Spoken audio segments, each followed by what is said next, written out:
కృష్ణుడు అర్జునుడికి ఉపదేశించిన 574 శ్లోకాలు లైఫ్ లెసన్సే. యూనివర్సల్ టీచర్, జస్ట్ టీచర్ కాదు, హీస్ ఎ బెస్ట్ టీచర్.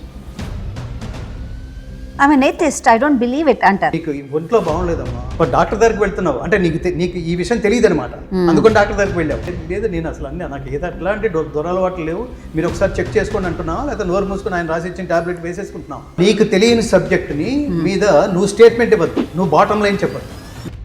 సమాజంలో నెక్స్ట్ జనరేషన్కి ఫిజికల్ స్ట్రెంగ్త్ ఉంది, ఫైనాన్షియల్ స్ట్రెంగ్త్ ఉంది, కానీ మెంటల్ స్ట్రెంగ్త్ లేదు. అసలు ఆ డ్రెస్ తీసేస్తే చాలు విపరీతమైన లైకులు వచ్చేస్తాయని ఆడవాళ్ళు కూడా దిగజారి అలాంటి డ్రెస్సులతో ఒక మగవాళ్ళ బలహీనతల్ని, సమాజంలో ఉన్న వాళ్ళ బలహీనతల్ని రెచ్చగొట్టడం ద్వారా లైకులేంటి, నా డ్రెస్సు నా ఇష్టం అంటారా? మీలాంటి వాళ్ళు ఇంటర్వ్యూలు చేస్తున్నప్పుడు దానికి ఎంత దిగజారిపోతే ఆ మాట మాట్లాడాలి?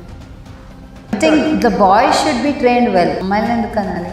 మన ఇంట్లో అబ్బాయిని నేను సరిగ్గా పెంచగలగాలి. భగవద్గీత అర్జునుడికి విజయ గీత అయినప్పుడు మనకి అది విజయ గీత కాదా?